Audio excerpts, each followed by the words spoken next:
स्वागत है आप सभी का स्टोरीज बाय विश्वकर्मा में। दोस्तों, आज की कहानी बहुत मार्मिक और भावनात्मक कहानी है। एक माँ और बेटे के रिश्ते की कहानी। आइए आपको सुनाता हूं ये बहुत प्यारी कहानी। कहानी की शुरुआत ही कुछ बेहद सुंदर पंक्तियों से होती है। माँ तेरी याद सताती है, मेरे पास आ जाओ। माँ तेरी याद सताती है, मेरे पास आ जाओ।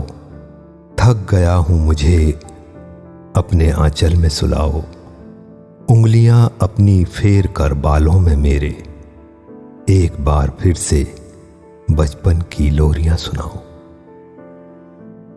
वैसे तो मैं हर दिन अपनी माँ को आज भी याद करता रहता हूं, लेकिन जब से ये खूबसूरत लाइनें पढ़ने मिली कहीं तो मेरा मन बेचैन हो पड़ा और मैंने सोच लिया कि अब मैं अपनी प्यारी माँ के ऊपर एक कहानी जो काफी समय से मेरे दिल में दबी पड़ी थी, उसे आज आप सभी के सामने अपने शब्दों में बाहर निकालूंगा। कहानी तकरीबन 15-20 साल पहले की है, जब अपनी बात पहुंचाने का एक मुख्य साधन पत्र व्यवहार यानी डाक व्यवस्था हुआ करती थी और पैसे पहुंचाने का भी एक मुख्य साधन हुआ करता था, मनी ऑर्डर।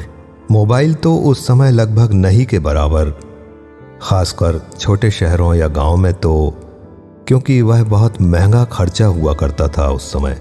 किसी के घर में लैंडलाइन सरकारी फोन होना भी शान की बात हुआ करती थी। कहानी उस समय की है जब मैंने अपनी स्कूलिंग यानी ओल्ड मैट्रिक कंप्लीट करके अपने छोटे से गांव से दूर बड़े शहर यानी भोपाल पढ़ाई करने जा चुका था। गांव से बाय ट्रेन 4-5 घंटे का सफ़र था।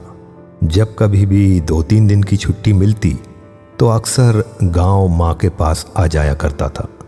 मेरे आने से उनके चेहरे पर एक अलग ही खुशी हुआ करती, क्योंकि परिवार में सबसे छोटे होने के नाते उतना ही मैं उनका लाडला भी था। अरे वाह, आज तो हरे चने की सब्जी और मिस्सी रोटी, क्या बात है माँ, आज तो मज़ा आ जाएगा खाने में।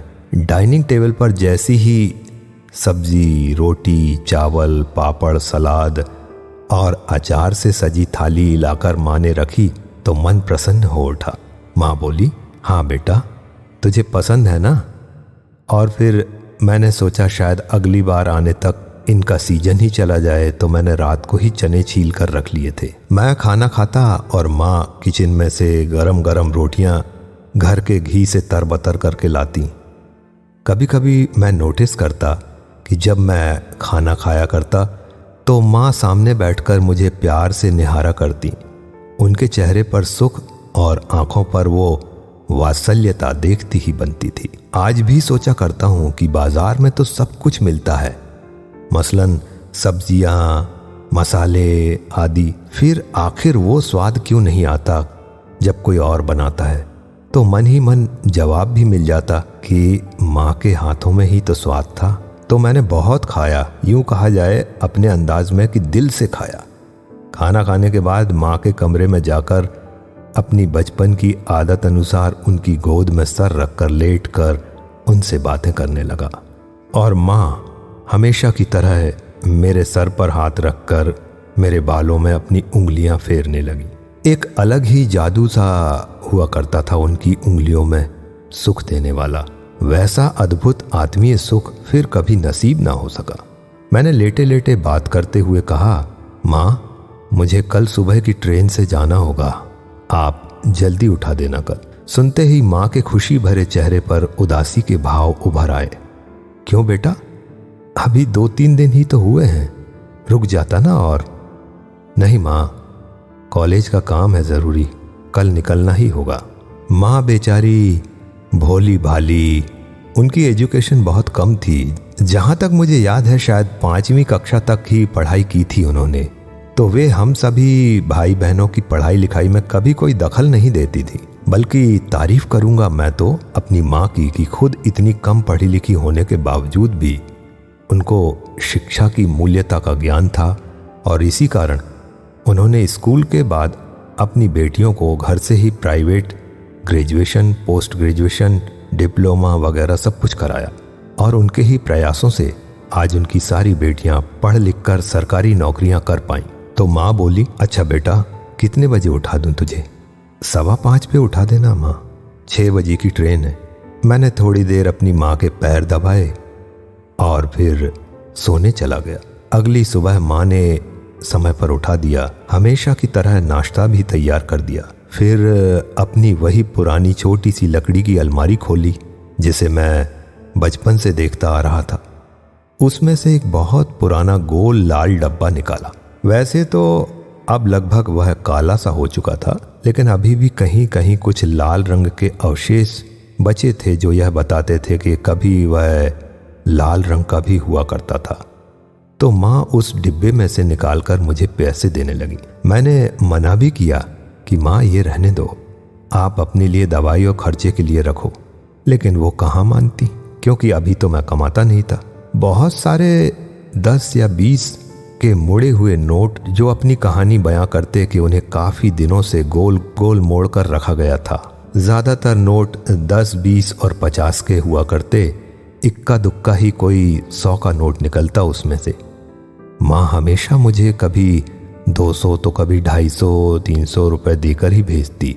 मेरे हाथों में वो तमाम रुपए देकर उस डब्बे को तो वो खाली कर देती, लेकिन मेरे हाथों में इतने रुपए देखकर अपनी आंखों में सुकून और खुशियां भर लेती।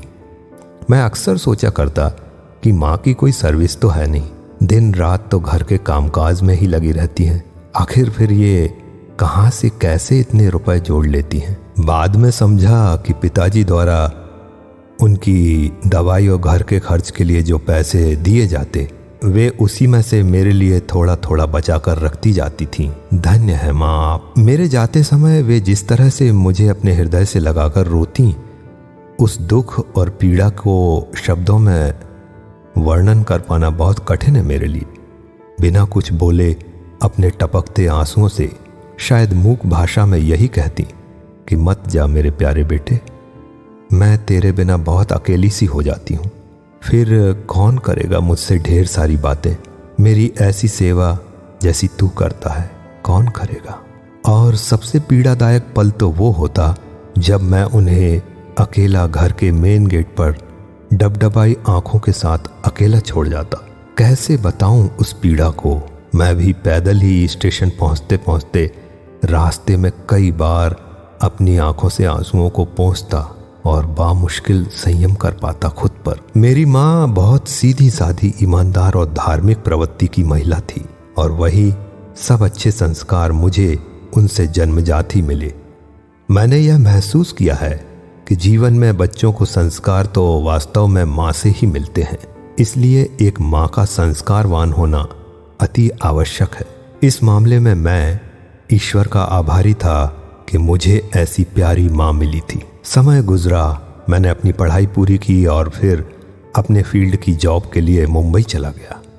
ईश्वर की कृपा और माँ के आशीर्वाद से एक टीवी चैनल में मुझे जॉब लग गई। जहाँ एक तरफ नौकरी लगने की खुशी थी, वहीं दूसरी तरफ यह भी दुख था कि पहले माँ से मैं सिर्फ 325 किलोमीटर दूर था और अब पूरे 1000 किलोमीटर दूर हो गया था। मेरा मुंबई से आना अब और कम होता था, लेकिन जब भी कभी आना होता तो मैं कुछ न कुछ माँ के लिए ज़रूर लाता, खासकर एक सुंदर सी साड़ी। उनकी आंखों की खुशी की चमक के सामने साड़ी के रंग भी फीके पड़ जाते। और फिर वापस जाते समय उसका बेटा जो दवा और स्वयं के खर्चों के लिए कुछ पैसे देकर जाता, जैसे मैं उस लाल पुराने डब्बे के पैसों का मूल्य चुका रहा हूँ, लेकिन नहीं, क्योंकि उसे तो कभी चुकाया ही नहीं जा सकता था।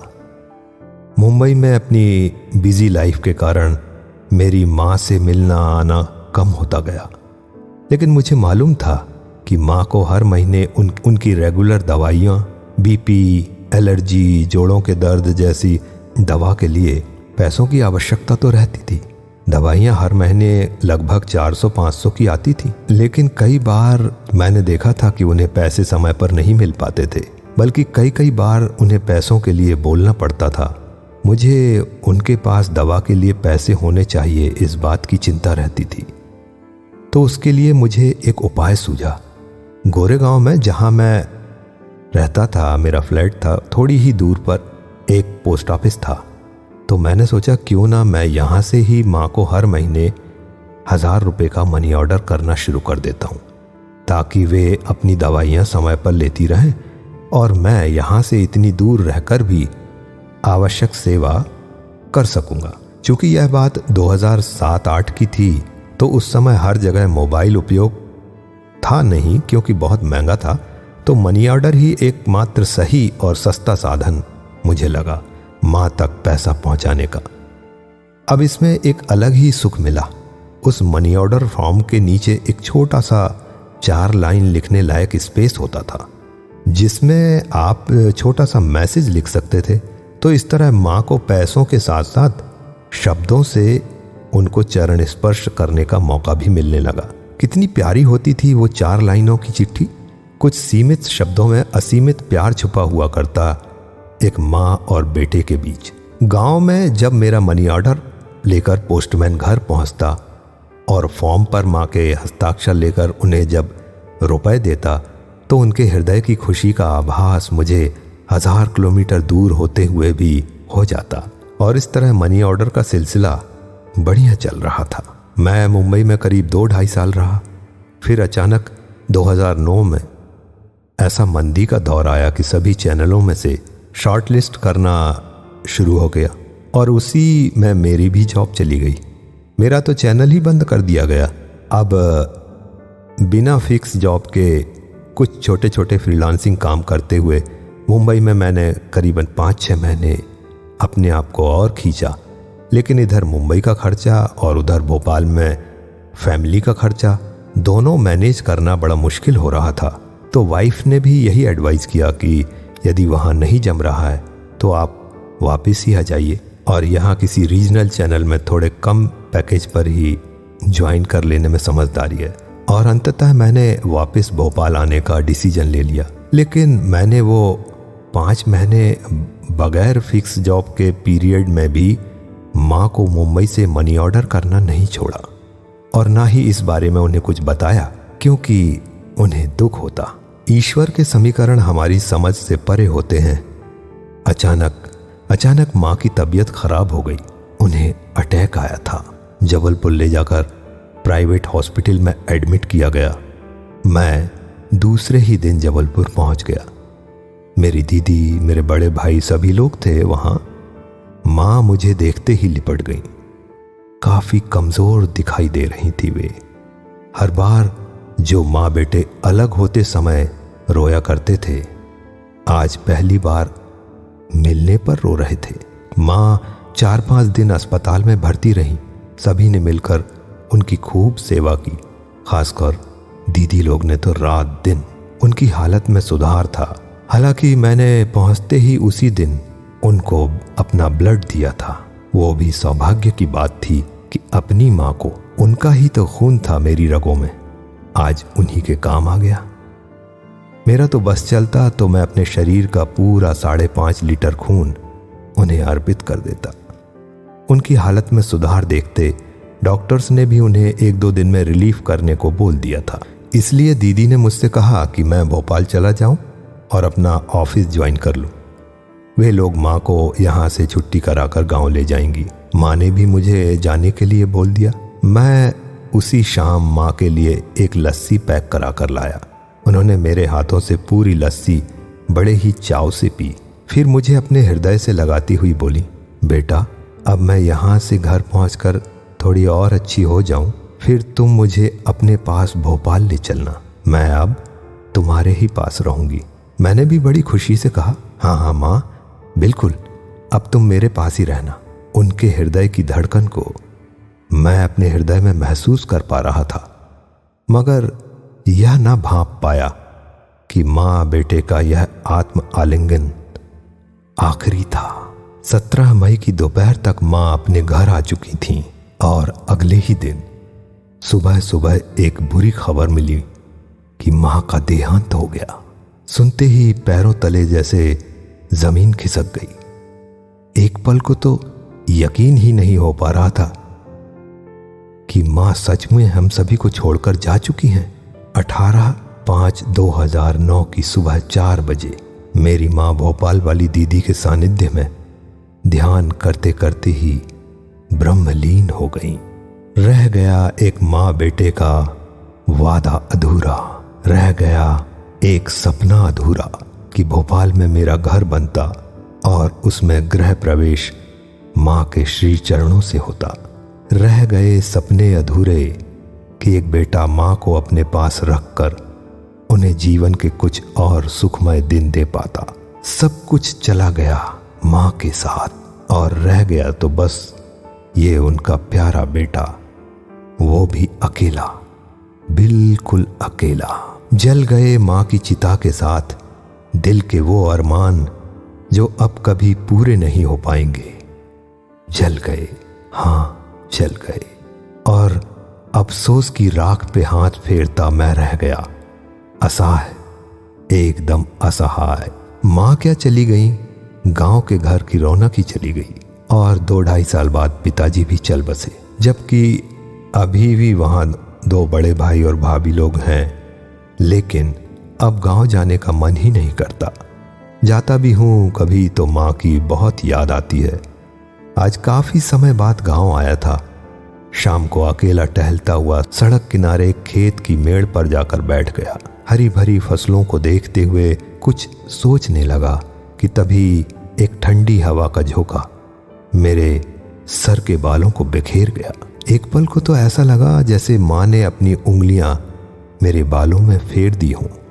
मैं सोचने लगा और मन ही मन ईश्वर से बोला कि हे ईश्वर, आज मुझे एक बार मेरी प्रिय माँ का पता दे दे। बस मैं उनको एक आखिरी बार एक ऐसा मनी ऑर्डर करना चाहता हूँ जिसमें कोई मूल्य नहीं, बल्कि उस छोटे से स्पेस में कुछ मूल्यवान लाइनें लिखकर भेजना चाहता हूँ।